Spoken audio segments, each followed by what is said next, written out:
할렐루야. 하나님이 함께 하십니다. 하나님이 순간순간 우리의 삶을 인도하고 계시는 줄 믿습니다. 우리가 땅만 보며 살면은 그 하나님을 볼 수 없는 것 같습니다. 그런데 우리가 한순간이라도 믿음의 눈을 들어서 바쁘지만 정신없이 일하는 또 그런 직장 생활을 하고 우리 일상을 살아가지만 잠깐이라도 5초라도 10초라도 잠깐 눈을 들어서 하나님을 생각할 때 또 하나님을 바라볼 때 하나님 우리 함께 하시는 것을 느끼게 될 줄 믿습니다. 이 한 주간의 삶 속에 여러분의 갈 길을 기매로 축복합니다. 오늘 함께 나눌 말씀의 주제는 구원이란 무엇인가. 제가 이제 자유에 대한 주제들을 쭉 갈 건데 이 자유에 있어서 가장 중요한 주제가 구원입니다. 구원이란 무엇인가 라는 주제로 말씀을 나누는데 빌립보서 2장 말씀입니다. 1절에서 12절 말씀이지만 제가 3절만 찾았습니다. 그래서 빌립보서 2장 2절, 5절, 12절 이렇게 세 구절만 함께 읽을 텐데요. 성경 있으신 분은 빌립보서 2장을 펴셔서 쭉 한번 말씀 들으시면서 읽으시면 좋을 것 같습니다. 우리 빌립보서 2장 2절, 5절, 12절 이 세 절 말씀 같이 한 목소리 읽겠습니다. 시작. 마음을 같이하여 같은 사랑을 가지고 뜻을 합하여 한 마음을 품어 너희 안에 이 마음을 품으라. 곧 그리스도 예수의 마음이니 그러므로 나의 사랑하는 자들아 너희가 나 있을 때뿐 아니라 더욱 지금 나 없을 때에도 항상 복종하여 두렵고 떨림으로 너희 구원을 이루라. 여러분, 구원이란 무엇입니까? 여러 가지 정의들이 있을 것입니다. 여러분은 구원에 대해서 여러분이 생각하는 구원을 어떻게 정의하고 계십니까? 요즘 가장 인기 있는 드라마의 남자 주인공 이름이 구원입니다. 혹시 보시는 분 계실지 모르겠지만 여러분은 구원하면 무엇이 가장 먼저 떠오르십니까? 제가 생각하는 구원에 대한 가장 잘못된 정의 중에 하나는 예수 믿고 천국 가는 것이 구원이다 라고 얘기하는 것입니다. 그것이 전부인 것처럼 얘기하는 것. 예수 믿고 천국 가는 것이 전부인 것처럼 구원의 전부인 것처럼 얘기하는 것. 너무 단순하게 정의하는 것. 이것이 가장 잘못된 정의가 아닐까 생각합니다. 여러분, 구원이 단지 예수 믿고 천국 가는 것이 전부라면 아직 우리는 구원을 못 받은 거예요. 왜냐하면 아직 우리는 천국을 간 건 아니거든요. 이 땅을 살고 있잖아요. 그렇죠? 우리는 아직 구원을 못 받은 것입니다. 죽고 나서야 받을 수 있는 게 구원이 되는 것입니다. 근데 우리는 이미 구원을 받은 거거든요. 우리는 이미 구원을 받았습니다. 만약 구원이 그렇게 죽고 나서 예수 믿고 천국 가는 것, 미래에 이루어지는 것, 죽고 나서 받을 수 있는 것이 구원이라면 그럼 현재의 삶은 우리는 어떻게 살게 될까요? 두 가지로 반응하며 살게 될 것입니다. 어떻게 하든 그 구원을 얻기 위해서 또 구원을 받기 위해서 구원을 잃어버리지 않기 위해서 애쓰면서 발버둥 치면서 그렇게 살아갈 겁니다. 아니면 미래에 받게 될 구원을 기다리면서 대충 그렇게 살아가게 될 것입니다. 여러분, 구원이란 죽음 이후에 주어지는 것이 아닙니다. 구원에는 세 가지 차원이 있습니다. 과거적인 구원이 있습니다. 이미 얻은 구원이 있습니다.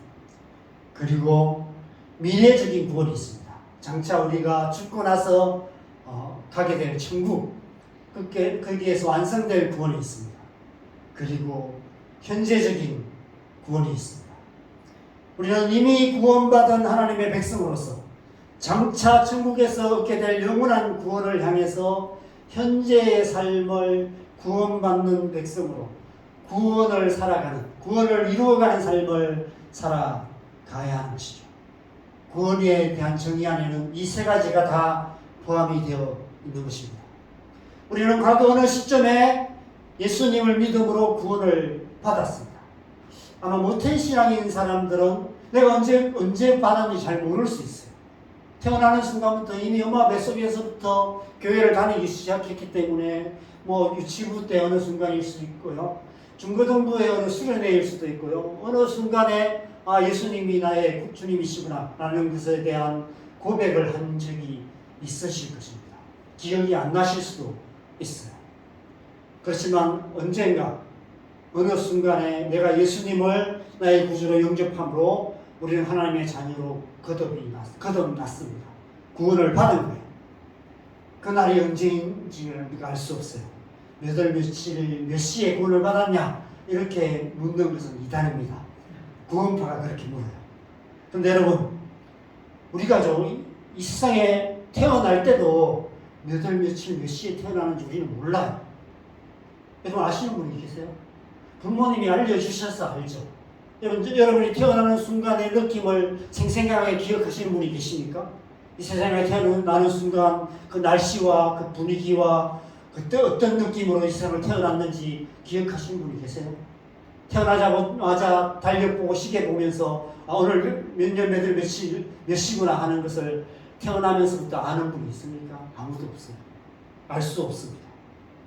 그 날과 그 시는 여러분의 부모님들이 아시죠. 언제 태어났는지. 그래서 알려주셔서 생일을 아는 거예요. 우리는 아무도 몰라요. 예수님께서 종말의 때를 아무도 모른다. 아버지만 아신다. 라고 말씀하신 것처럼 우리가 언제 구원받았는지도 언제 거듭났는지도 오직 하나님 아버지만 아시는 거예요. 과거 우리의 삶 속에 우리도 알지 못하는 어느 순간에 우리는 예수님을 믿었고 구원받았고 하나님의 자녀로 거듭났습니다. 저는 고등학교 다닐 때 친구 따라 우연히 교회를 갔지만 제가 언제 예수님을 확실하게 믿었는지 잘 몰라요. 잘 모르겠어요. 그냥 몇 번 누군가 와서 또 영접 기도도 시켜주고 그렇게 했던 기억은 나요. 대학을 다닐 때 또 제 과에 친구 중에 한 명이 또 저를 보면서 안타까웠는지 와서 또 복음을 전하고 다시 제가 영접 기도도 하고 그렇게 했던 기억도 나요. 그런데도 잘 모르겠어요. 근데 제가 확실하게 이제 내가 예수님을 확실하게 믿고 삶이 변화되는 것은 성령세를 받고 나서 성령이신 간증집회에서 성령세를 받고 나서 제 삶이 완전히 바뀐 때는 제가 기억이 납니다. 근데 제가 처음 언제 예수님을 믿고 거듭났는지는 저도 잘 모르겠습니다. 우리가 과거의 어느 순간에 예수님을 믿고 구원받고 하나님의 자녀로 거듭나게 됩니다. 그것이 바로 과거적 의미의 구원이에요. 그래서 우리가 마지막 날에는 이 세상이 끝나는 날에는 심판을 받지 않고 영원한 생명을 얻게 됩니다.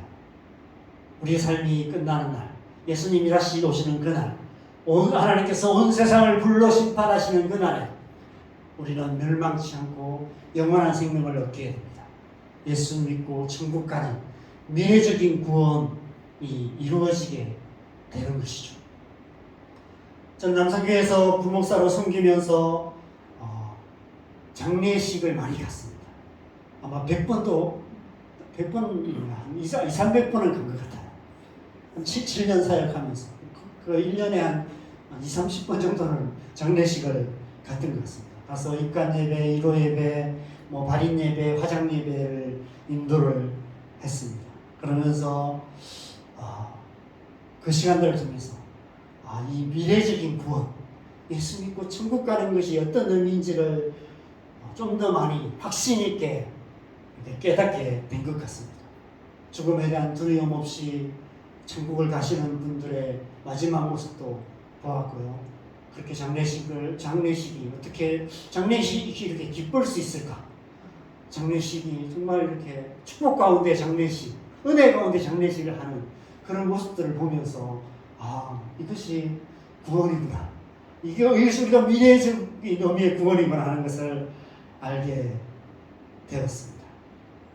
죽음이 끝이 아니라 새로운 시작이라는 사실을 확실하게 깨닫는 시간들이었습니다. 여러분, 이 세상에서 우리 육신의 시간이 끝나면 우리의 몸은 한 줌 흙으로 이 땅에 돌아가게 됩니다. 왜냐하면 땅에서 왔기 때문에, 흙에서 왔기 때문에 흙으로 돌아갈 수밖에 없습니다. 그런데 우리 안에 있는 영혼, 거듭난 우리의 영혼, 그렇지가 않습니다. 하나님께로부터 왔기 때문에 다시 하나님께로 돌아가게 되는 것입니다. 그래서 하나님 나라에서 영원한 생명을 누리게 되는 거예요. 그것이 저와 여러분이 장차 누리게 될 미래적인 의미의 구원인 것입니다. 우리는 지금 과거에 이미 얻은 구원과 미래에 얻게 될 구원 사이에서 살아가고 있습니다. 이 사이에서 어떻게 살아가느냐, 그것이 바로 현재적인 의미의 구원입니다. 우리는 현재적인 의미의 구원의 삶을, 구원을 이루어가는 삶을 살아가야 하는 것이죠. 그것이 바로 우리가 오늘 읽은 본문의 마지막 세 번째 구절, 빌립보서 2장 12절에 두렵고 떨림으로 너희 구원을 이루라 라는 말씀의 의미인 것입니다. 항상 복종하여 두렵고 떨림으로 너희 구원을 이루어 가라라고 말씀하고 있습니다. 여기서 이 구원을 이루어 간다는 말의 의미를 잘 이해해야 합니다. 과거적인 의미나 미래적 의미의 구원을 말하는 것이 아니라 현재적인 의미의 구원의 삶에 대해서 말씀하고 있는 것입니다. 이 말씀을 우리가 두 가지 차원으로 이해할 수 있습니다. 먼저는 개인적인 차원입니다. 개인적인 차원으로 예수 그리스도와 하나 되는 삶, 성화의 과정을 의미하는 것이죠. 여러분, 인간이 그죠? 태어남과 죽음만 있는 것이 아니라 그 사이에 성장하는 과정이 있어요. 태어나서 성장해가고 성숙해 가서 결국 죽음에 이르게 되는 것, 그것이 우리의 인생입니다. 그것처럼 구원도 마찬가지입니다. 과거에 우리는 구원을 받습니다. 하나님의 자녀로 거듭납니다. 그리고 미래에 우리는 영원한 하나님 나라로 들어가게 됩니다. 그 사이에 영적인 성장의 과정이 있다는 것입니다. 성장하고 성숙해가는 과정이 있다는 거예요. 두렵고 떨림으로 구원을 이루어가는 삶을 살아야 하는 것입니다. 그래서 잘 살아야 돼요. 그래서 예수 그리스도를 믿는 사람들, 그리스도인은 그리스도인답게 살아가야 합니다. 그래서 교회 생활을 해야 하고요. 그래서 말씀 읽고 기도하고 예배 생활을 해야 합니다. 영적으로 성장해야 되기 때문에, 성숙해야 되기 때문에 두렵고 떨림으로 구원을 이루어가는 삶을 살아야 하는 것입니다. 우리가 살아가는 하루하루의 삶이 중요한 것이죠. 하루하루의 삶을 대충 살아가는 것이 아니라 두렵고 떨림으로 구원을 이루어가는 삶을 살아가야 하는 것입니다. 그런 삶을 통해서 우리의 속사람이 변화되어져야 가야 하는 것을 말하는 것입니다. 내적인 변화를 의미하는 거예요. 그래서 이렇게 말씀합니다. 빌립보서 2장 2절, 로마서 12장 2절 말씀, 우리 한번 같이 읽겠습니다. 시작. 너희는 이 세대를 본받지 말고 마음을 변화를 받아 하나님의 선하시고 기뻐하시고 온전하신 뜻이 무엇인지 분별하도록 하라. 마음을 새롭게 함으로 변화를 받아야 된다고 합니다. 그리고 하나님의 선하시고 기뻐하시고 온전하신 뜻을 분별하는 사람이 되어야 된다고 말씀하고 있습니다. 이것은 영적인 성장과 성숙을 말해요. 그러면 하나님의 선하심을 아는 단계가 있습니다. 어린아이 단계죠. 하나님이 좋으신 분이시기 때문에, 그죠? 신앙생활의 초기에 우리가 뭐 실수하고 연약한 모습들, 또 죄짓고 하는 그런 연약함들을 용납해 주시고 용서해 주십니다. 어린아이들이 뭐 똥 싸고 줌 싸고 뭐 울고 떼쓰고 하는 어린아이 같은 모습들 우리가 이렇게 다 또 용납해 주고 그렇게 해서 이렇게 자라가잖아요. 그죠?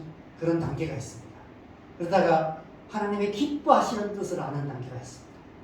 이제 사춘기가 지나면서 청년의 때가 되면서, 그죠? 어떻게 살아야 되는지를 고민하고, 선한 것이 무엇이고 부모님을 기쁘게 하는 것이 무엇이고 올바로 살아가는 것이 무엇인지를 고민하고 깨달아가는 그런 단계가 있습니다. 그러다가 이제 온전하신 뜻을 아는 단계가 있습니다. 자식 놓고 키워가면서 부모 마음을 알아가는 성숙의 단계가 있는 것입니다. 그렇게 성장하고 성숙해 가는 그런 과정이 필요하다는 것입니다. 무엇이? 우리의 마음이 그렇게 성장하고 성숙해 가야 하는 것이죠. 그것은 개인적인 차원의 의미인 것입니다. 그런데 이 말씀은 또 교회적인 차원으로 우리가 이해할 수 있습니다. 교회적인 차원의 의미가 있습니다. 빌립보서 2장 2절 같이 다시 한번 읽겠습니다. 시작. 마음을 같이하여 같은 사랑을 가지고 뜻을 합하여 한 마음을 품어 라고 말하고 있습니다. 이 빌립보 교회 성도들을 향해서 아름다운 그리스도의 교회 공동체를 이루어 가야 하는 것에 대해서 말씀합니다. 그래서 이 말씀의 문맥 안에서 생각하면 교회 공동체가 서로 복종하여 두렵고 떨림으로 구원을 이루어 가야 한다라는 것을 말하는 것이죠. 교회 공동체의 성장과 성숙을 말하는 것입니다.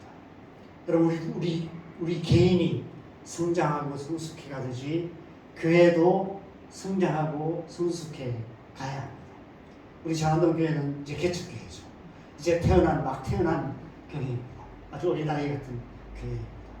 모든 교회가 이렇게 시작됩니다. 그러다가 세월이 많이 지나고 5년이 지나고 10년이 지나고 20년 지나고 30년 지나서 이제 성장하고 성숙해서 성숙한 교회가 되어 가는 것입니다. 교회도 그렇게 성장하고 성숙해 가야 된다. 그러기 위해서는 너희가 두렵고 떨림으로 그 구원을 이루어 가야 한다 라고 말씀하고 있는 것입니다. 그런데 저는 이 두렵고 떨림으로 구원을 이루어 간다는 것은 이 두 가지 의미가 다 포함되어 있는 것이라고 생각합니다. 개인적인 차원의 의미와 교회 공동체의 차원의 의미가 함께 결합되어 있는 의미가 아닐까 생각합니다. 왜냐하면 우리의 개인적인 영적인 성장과 성숙이 이루어지는 곳이 바로 교회이기 때문에 그렇습니다. 또한 교회가 사랑으로 하나 되어 성장해 갈 때 우리 또한 영적으로 성장해 갈 수 있습니다.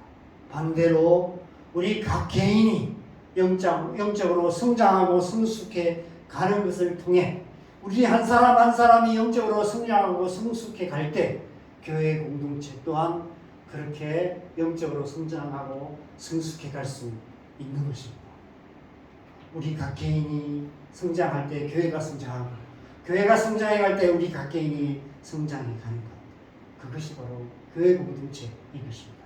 그래서 그리스도의 정성한 분량에 이르기까지 자라가는 것이죠. 그래서 교회가 중요합니다. 그래서 신앙생활에는 교회 생활이 필수적입니다. 신앙생활은 혹자가 생각하는 것처럼 교회 생활은 배제한 채 개인 경건 생활만 잘하면 되는 것이 아닙니다. 쉽게 말해서 교회 꼭 안 다녀도 예수만 잘 믿으면 되는 것이 아니라는 것입니다. 신앙생활에는 반드시 교회 생활이 필요합니다. 교회를 통해서 우리가 영적으로 성장하고 성숙해 갈 수 있기 때문에 그렇습니다. 여러분 오늘날 우리의 다음 세대들이 오늘날 이 세대들이 사회생활에 잘 적응을 못하는 경우가 점점 더 많아지고 있습니다. 왜 그럴까 저는 고민이 많이 되었습니다. 그런 측면들을 많이 보고요. 또 우리 딸도 보고 또 그런 주변의 사람들을 측면들을 보면서 왜 그럴까 생각하면서 저의 청년 시절도 생각해 봤습니다. 저도 참 힘들었거든요. 대학 생활 적응하는 거 힘들었고 또 이렇게 사회에 적응하는 게 쉽지만은 않았습니다. 그래도 과거에는 어떻게든 또 살아남기 위해서 발돋보동 치면서 그렇게 사회생활을 했던 것 같습니다. 그런데 지금은 점점 더 그것이 힘들어하고 또 힘들어지는 그런 시대를 우리가 맞이하고 있습니다. 왜 그럴까 생각해 보니까 여러 가지 요소들이 있지만 저는 이것이 중요한 요소 중에 하나가 아닐까 생각합니다. 과거에는 대가족 시대였습니다. 부모님도 계시고요, 할머니, 할아버지도 계시고요, 친척들도 가까이 살고 그랬습니다. 그래서 친척들도 가끔 와서 잔소리도 하고 이런 것도 있고요. 저는 사촌 이모집 뭐 고모집에도 놀러 자주 가고 고모집에 가서 막 한 일주일씩 자고 오고 이렇게 했었거든요. 부산에 있는 고모집에 가서도 며칠씩 자고 오고 뭐 그렇게 사촌들과 같이 놀고 이런 시간도 많이 겪었거든요. 근데 우리 지금 아이들은 사촌들 집에 가서 친척 집에 가서 자고 온 적도 거의 없어요. 그렇게 뭐 사촌들과도 별로 교제 없고요. 그렇게 살아가고 있는 것 같습니다. 그럼 뭐 이웃들과도 마찬가지고요. 가장 중요한 요소는 우리 가족들 안에 옛날에는 뭐 자녀들도 많고 했기 때문에 또 좁은 집에서 부모님과 뭐 많은 형제들하고 막 어울려 살다 보면 치고받고 싸우고 뭐 네 거야 내 거야 하면서 싸우고 그렇게 살아갑니다. 방도 자기 방이 없어서 막 그렇게 서로 막 티격태격 싸우면서 화장실 서로 먼저 쓰려고 막 싸우고 그렇게 살아갑니다. 가정에서 자라는 동안 앞으로 사회생활에서 겪게 될 그런 일들을 이미 다 겪으면서 자라게 돼요. 사회생활 훈련을 이미 하면서 자랍니다. 그래서 사회에 가서 적응하는 것이 크게 어렵지 않아요. 이미 가정에서 한 번쯤 다 겪어본 일이기 때문에 그렇습니다. 그런데 지금은 그렇지가 않습니다. 혼자 자라거나 많아야 형제간에 둘밖에 안 자랍니다. 게다가 각자 자기 방이 있어요. 그래서 각자 자기 방이 있기 때문에 학교 가서 자기 방에 들어가 버리면 하루 종일 뭐 일주일 지나도 일주일 동안 몇 번 부딪힐 일이 없어요. 아침에 학교 갈 때도 뭐 식사 시간 다 따로따로 식사하는 경우도 있습니다. 밥 먹을 때 한두 번 얼굴 마주치는 거 외에는 별로 얼굴 마주칠 일이 없습니다. 학교 갔다가 늦게 와서 각자 자기 방에서 앉아서 컴퓨터 게임만 하다가 자고 그렇게 하다 보니까 형제들끼리도 서로 부딪힐 일이 없습니다. 물론 이제 유치원도 가고 학교에 들어가면서 관계의 부딪힘을 경험하지만 오늘날 또 그 학교마저도 대학 입시 중심이기 때문에 대부분의 시간을 자기 자리에 앉히지만 놓아요. 책상에 앉아만 있다고 오는 겁니다. 그래서 작은 문제만 생겨도 오히려 막 큰 문제가 됩니다. 별로 부딪힐 일도 없는데 살짝만 부딪혀도 학교 폭력이 되는 그런 시대가 지금 되어져 버렸습니다. 그렇게 학교 생활 마치고 사회에 들어가게 되면죠. 직장 생활을 하게 되면 갑자기 분위기가 너무 달라져요. 세상이 만만치 않습니다. 수영장에서 수영을 배웠던 사람이 여러분 바다에 가서 수영을 합니다. 그럼 어떤 일이 생길까요? 바다를 만나게 되고 짠물 한번 삼키게 되면 허우적거리다가 익사할 수 있습니다.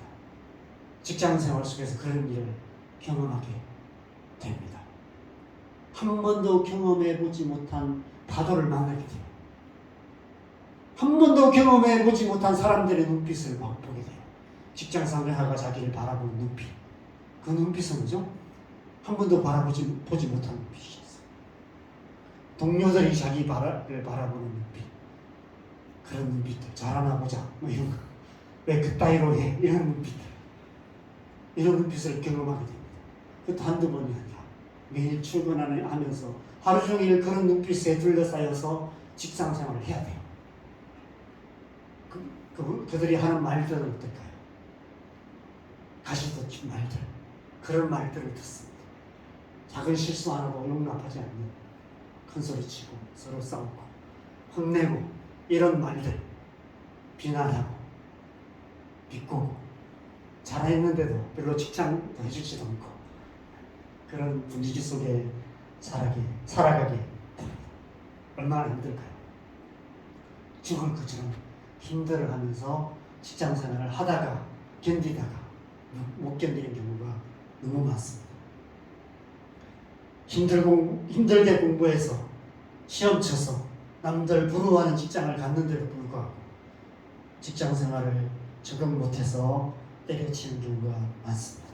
그렇게 해서 이 직장 저 직장 몇 번 옮겨 다니다가 결국 적응을 못해서 눈형 외톨이가 되는 경우들이 점점 더 많아지고 있습니다.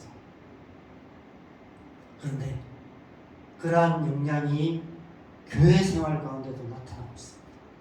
그렇게 살아왔기 때문에 교회 생활에도 적응이 힘들어요. 성도들의 눈빛들 가운데도 성도들이라고 다 좋은 눈빛으로 바라보지 않거든요. 처음 교회 오면 따뜻한 눈빛으로 바라봐주지만 좀 이제 교회 생활 익숙해질 때쯤 되면 이제 그냥 자연스럽게 부딪히는 일들이 생깁니다. 나를 별로 안 좋게 바라보는 사람들이 있고요. 좀 열심히 하면 뭐 저렇게 열심히 해 이런 눈으로 바라보기도 하고요. 또 열심히 안 하면 뭐 아무것도 안 하고 저러고 있냐 뭐 이렇게 바라보기도 하고요. 여러 가지 눈빛들을 경험하게 됩니다. 이해할 수 없는 눈빛들을 만나게 되고요. 이해할 수 없는 말투들을 경험하게 됩니다. 그래서 교회 생활이 힘들어집니다. 그래서 관계의 어려움에 부딪히다가 결국은 교회로부터 멀어져서 영적인 언둔형 외톨이가 되는 그런 일들이 많이 있습니다. 가난한 성도라고 합니다. 저는 왜 가난한 성도라고 하는가 처음에는 몰랐어요. 말을 거꾸로 한 말이더라고요. 안 나가. 교회 안 나가는 성도. 처음 하셨군요. 크게 웃으시는 분들은 처음 하시는 것 같아요. 안 나가 성도. 그래서 가난한 성도라고 얘기합니다. 교회 안 나가면서 집에서 온라인으로 예배드리고 방송으로 설교 듣고 그렇게 신앙생활하는 그런 성도들이 점점 더 많아지고 있습니다. 참으로 안타까운 교회의 현실입니다. 근데 여러분, 물고기가 물을 떠나서는 살 수 없듯이 우리는 교회를 떠나서는 건강한 신앙생활을 할 수가 없습니다. 온라인으로 예배드리고 설교 듣고 하면서 개인적인 경건 생활을 하는 것은 반쪽짜리 신앙생활이 될 수밖에 없습니다. 교회 생활이 곧 신앙생활은 아니지만 신앙생활에는 꼭 교회 생활이 필요합니다. 왜 그럴까요? 우리의 육체도죠. 가정이 없어도 살 수는 있어요. 자라갈 수가 있습니다. 옛날 그런 실험을 했대요. 히틀러시대에. 그냥 그 아이들을 태어나자마자부터 격리시켜서 그렇게 보육원 같은 데서 그렇게 키웠던, 그런데 건강하게 살았습니다. 부모의 사랑 안에서 형제들과 서로 부딪히고 싸워가면서 그렇게 가정 안에서 그렇게 자라야만 건강하게 자라갈 수 있습니다. 가정 안에서, 건강한 가정 안에서 건강한 인격적인 관계를 맺으면서 때로는 싸우기도 하고 때로는 부모에게 혼나기도 하고 때로는 부모의 연약함 때문에 상처받기도 하고 상처 주기도 하고 부모가 자녀에게 미안하다고 얘기하기도 하고 또 자녀가 부모님께 죄송합니다 그렇게 용서 구하기도 하고 그래서 용서하고 용서받으면서 그렇게 살아가는 그런 시간들을 통해서 건강한 인격으로 자라가잖아요. 우리의 영혼도 마찬가지입니다. 영적인 성장과 성숙을 위해서는 건강한 교회 생활이 필요합니다. 건강한 교회 생활은 어떤 것일까요? 아무 문제 없는 것일까요? 그렇지 않아요. 서로 부딪히고 싸우기도 하고 서로 마음에 안 들기도 하고 때로는 목사님이 마음에 안 들기도 하고 때로는 목사도 성도들이 마음에 안 들기도 하고 뭐 장로님 때문에 집사님 때문에 같이 함께하는 부서 식구들 때문에 서로 마음 힘들기도 하고 그러면서도 또 용서하고 용서받으면서 그렇게 신앙생활하는 것 그렇게 교회 생활을 통해서 우리는 영적으로 건강하고 균형 있는 영적 성장 성숙을 가져올 수 있는 것입니다. 그래서 하나님께서 우리를 교회에 두셨어요. 교회로 보내셨습니다. 교회를 통해서 우리 안에 하나님의 구원을 이루어가고 계세요. 그래서 이 두 말씀 사이에 5절 말씀이 있습니다. 제가 이 순서를 바꿔봅니다. 5절 말씀 같이 읽겠습니다. 시작. 내 안에 이 마음을 품으라. 곧 그리스도 예수의 마음이니. 현재적인 의미의 구원이란 바로 우리 안에 예수 그리스도의 마음을 품는 것, 예수 그리스도의 마음이 생겨나고 자라가게 하는 것, 그것을 말합니다. 품는다는 것은 그런 의미예요. 닭이 알을 품어서 병아리가 태어나고 날개알을 품어서 자라게 만드는 것처럼 우리 안에 그 예수 그리스도의 성품이, 예수 그리스도의 마음이 마음을 품어서 그 마음이 자라가게 하는 것, 그런 의미가 있습니다. 쉽게 말해서 우리의 마음이 예수님의 마음을 닮아가는 것, 그것을 말합니다. 그것이 현재적인 의미의 구원인 것이죠. 그 구원이 바로 교회 안에서 이루어져 가는 것입니다. 여러분, 우리 각자에게는 타고난 성격이 있어요. 부모로부터 물려받은 성격이 있습니다. 부모님이 화를 잘 내시는 성격이 있는 거죠. 자녀도 화를 잘 냅니다. 부모가 내성적이면 자녀들 가운데도 단연 아니지만 꼭 내성적인 자녀가 있을 수밖에 없습니다. 타고난 성격이에요. 유전자의 힘이 무섭습니다. 또 우리 모두 안에는 타락한 본성이 있습니다. 이 타락한 본성은 이기적이고 교만해요. 이기적이고 교만한 죄악된 본성이 있습니다. 고집스러워요. 고집스럽지 않은 사람 아무도 없어요. 좀 더 고집스럽고 좀 덜 고집스러울 뿐입니다. 고집이 세다고 말하지는 거죠. 다 고집세요. 우리에게는 다 그런 것이 있습니다. 그러면 예수님 믿으면 하루아침에 달라질까요? 교회만 다니면 새 사람이 될까요? 많은 사람들이 이렇게 말합니다. 교회 다니는 사람이 왜 그래? 교회 다니는 사람도 그럴 수밖에 없어요. 왜냐하면 교회를 다닌다고 하루아침에 그렇게 되는 것이 아니니까. 그래서 날마다 현재적인 구원의 삶을 살아가야 합니다. 예수 그리스도의 마음을 품으면 우리의 타고난 성격이 예수님의 성격으로 변화되어져 가는 그런 삶이 필요하다. 그래서 에베소서 4장에는 이렇게 말합니다. 같이 읽겠습니다. 시작. 너희는 유혹의 욕심을 따라 썩어져가는 모습을 따르는 옛사람을 벗어버리고 오직 너희의 심령이 새롭게 해요 하나님을 따라 의와 진리의 거룩함으로 지으심을 받은 새 사람을 입어라. 날마다 옛사람을 버리고 벗어버리고, 마치 옷을 벗듯이 어제 입었던 옷, 하루 종일 입었던 더러운 옷을 벗어버리듯이 벗어버리고 심령으로 새롭게 되어서 새 사람을 입어라라고 말씀하고 있습니다. 예수 그리스도의 마음으로 변화되어져 가야 된다고 합니다. 예수 그리스도의 마음은 어떤 마음일까요? 빌립보서에서는 겸손한 마음이라고 얘기하지만 예수님이 직접 하신 말씀이 있습니다. 우리가 잘 아는 마태복음 11장 29절입니다. 같이 읽겠습니다. 시작. 나는 마음이 온유하고 겸손하니 나의 멍에를 메고 내게 배우라. 그리하면 너희 마음이 힘을 얻으리니. 예수님이 직접 말씀하십니다. 나는 마음이 온유하고 겸손하다. 나의 멍에를 메고 이 마음을 배우라 라고 말씀하십니다. 이 마음을 품어라 라고 말씀하세요. 왜 예수님께 이 마음을 배워야 할까요?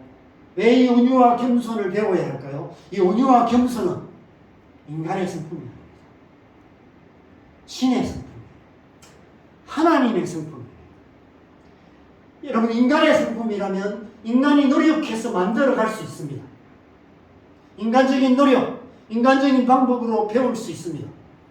인격 수양을 위해서 수련을 하고 체계화된 인성 교육을 받고 청학동 같은 데 가서 예절 교육도 받고 유명한 강사들의 강의를 들으면서 교육을 받으면서 우리의 성품이, 우리의 인격이 바뀔 수 있죠.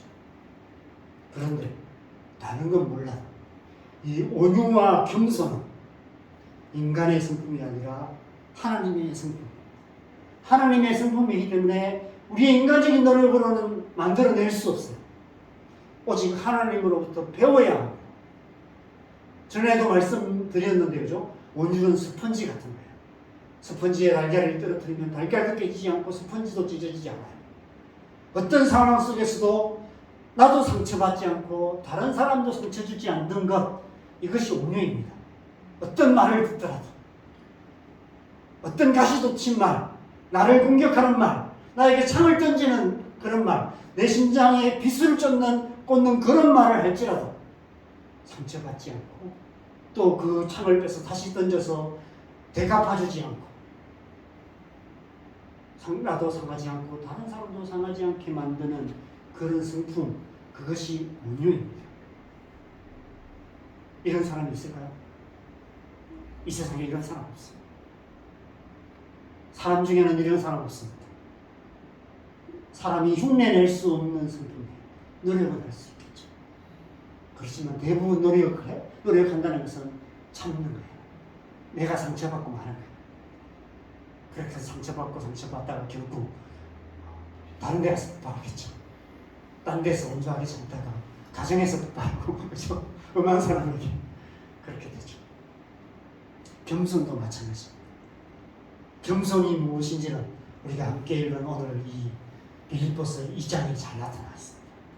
겸손은 하늘에서 땅만큼 낮아지는 이 겸손이에요. 예수님께서 하늘 보좌를 버리시고 이 땅에 오셔서 종의 형체를 가지시고 이 땅에 오셨을 뿐 아니라 죽기까지 복장하셔서 십자가에 죽으시기까지 하셨다. 그것이 겸손입니다. 고개 조금 까딱 숙이는 정도가 아니에요. 허리 한번 굽히는 정도가 아닙니다. 무릎 한번 살짝 구부리는 정도가 아닙니다.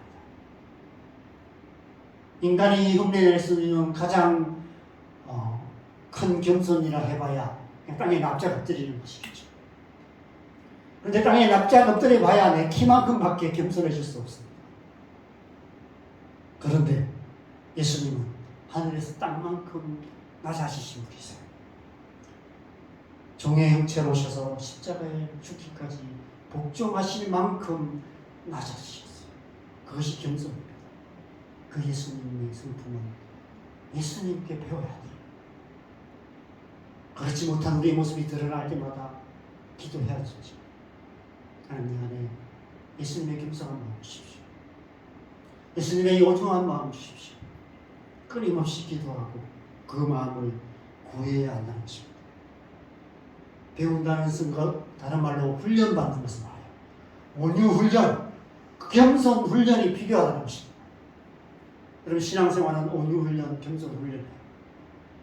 두리고 돌림으로 너희 구원을 이루어가라는 것은 바로 이 온유훈련, 겸손훈련을 받아야 한다는 것을 말하는 것입니다. 어디서 그런 훈련을 받을 수 있을까요? 온유훈련 학교, 겸손훈련 학교가 있습니까? 교회입니다. 하나님께서 교회를 통해서 우리에게 온유와 겸손을 훈련시키신 거예요. 교회는 하나님을 아버지라 부르는 자들이 함께 모이는 공동체입니다. 한 아버지의 아들, 딸들이 모이는 곳이기 때문에 교회에서 우리는 서로를 향해서 형제 자매라고 부릅니다. 교회가 바로 우리의 영적인 가정인 것이죠. 하나님 아버지께서 교회라는 가정 안에서 우리 서로를 통해서 우리를 온유하고 겸손한 예수님의 마음을 가진 하나님의 자녀로 양육해 주시는 것입니다. 변화시켜 주시는 거예요. 그래서 교회는 문제가 많습니다. 교회에는 문제가 많이 생겨요. 대부분의 문제는 관계의 문제입니다. 교회만큼 말도 많고 탈도 많은 곳이 없습니다. 교회에서 우리는 서로에게 상처 주고 상처받는 시간을 보낼 수밖에 없습니다.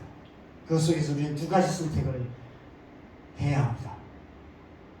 설 한 발 빼든지 아니면 그럼에도 불구하고 견디며 한 발짝 더 가까이 나아가든지. 설 한 발 뺀다면 우리 자신은 지킬 수 있을지 모르지만 예수님의 마음을 배울 수는 없습니다. 그러나 그럼에도 불구하고 한 발짝 더 다가가기 시작할 때 우리 안에 예수님의 마음이 생기게 됩니다. 어떻게 생기게 될까요? 우리의 옛사람이 죽고 우리 안에 예수 그리스도가 사는 죽음과 부활이 우리 안에 일어나게 되는 것입니다. 그래서 교회의 꼭대기에는 십자가가 있어요. 이 강대상 앞에도 십자가가 있습니다. 어떤 사람은 십자가도 우상이다 라고 말하는 사람이 있습니다. 우리가 강대상 앞에 있는 십자가를 교회에 있는 십자가를 어떤 의미로 이해하느냐에 따라서 그 말이 맞을 수도 있습니다. 천주교에서 성모 마리아상 앞에 촛불 켜놓고 기도합니다. 불교에서는 불상 앞에 향을 피워놓고 거기서 기도합니다. 만약 우리가 십자가를 이렇게 세워놓고 십자가를 바라보면서 십자가를 향해서 기도한다면 십자가가 우상이 될 수 있습니다. 교회에 십자가를 다는 이유는 그 의미가 아닙니다. 십자가 보고 기도하라고 달아놓는 게 아니에요. 그래서 저는 이걸 안 달았었거든요. 근데 왜 안 다냐고 자꾸 얘기하셔서 또 직접 사오시고 하셔서 이렇게 달았습니다. 밖에 있는 십자가를 그래도 또 교회에 있는 것을 또 있다는 걸 알려주기 위해서 이렇게 달았고요. 교회에 십자가를 다는 이유는 크게 두 가지입니다. 첫 번째 이유는 교회가 그리스도의 십자가를 통해서 구원받는 받은 하나님의 자녀들의 공동체임을 상징하는 그런 상징적인 의미가 있기 때문에 그렇습니다. 교회는 예수 그리스도의 십자가 아래에 모여던 하나님의 백성들이고 하나님의 가족들이고 하나님의 군대입니다. 그래서 십자가가 있는 것이죠. 그런데 더 중요한 의미가 한 가지가 있습니다. 두 번째 의미는 교회 안에는 지금도 날마다 예수 그리스도의 십자가가 역사하고 있다는 것입니다. 우리 안에, 우리의 삶 속에 예수님의 십자가가 있어요. 역사하고 계세요. 교회는 우리의 자아를 십자가에 못 박는 갈보리 언덕과 같습니다. 교회 공동체를 통해서 우리는 내가 죽고 내 안에 그리스도께서 사시는 죽음과 부활을 끊임없이 경험하게 되는 것입니다. 십자가 그것을 역사하고 있습니다. 그래서 교회에는 늘 그런 사람들이 있습니다. 아무 이유 없이 내게 유죄 판결을 내리고 내 등에 채찍질을 하는 사람이 있습니다. 나를 갈보리 언덕의 십자가로 끌고 가는 사람들이 있습니다. 나의 손에 못을 박는 사람들이 있습니다. 나의 발에 못을 박는 사람들이 있습니다. 나의 머리에 가시관을 씌우는 사람들이 있습니다. 나의 옆구리를 창으로 찌르는 비수를 꽂는 그런 말만 골라서 하는 그런 사람들이 있습니다. 하나님께서 뭘 하시는 것일까요? 나를 죽이시는 거예요. 내 속에 있는 옛사람, 교만하고 이기적인 고집스러운 자아를 죽이시는 것입니다. 내가 죽지 않으면 내 속에 그리스도께서 사실 수 없기 때문에 나의 옛사람이 죽지 않으면 내 안에 새 사람으로 다시 살아날 수 없기 때문에 여러분, 내가 죽지 않으면 결국은 내 성질대로 밖에 살 수 없어요. 내가 죽어야만 내 속에 그리스도께서 사시고 내 속에 그리스도께서 사셔야만 나를 통해서 예수님의 성품이, 온유하고 겸손하신 예수님의 성품이 나타나게 돼요.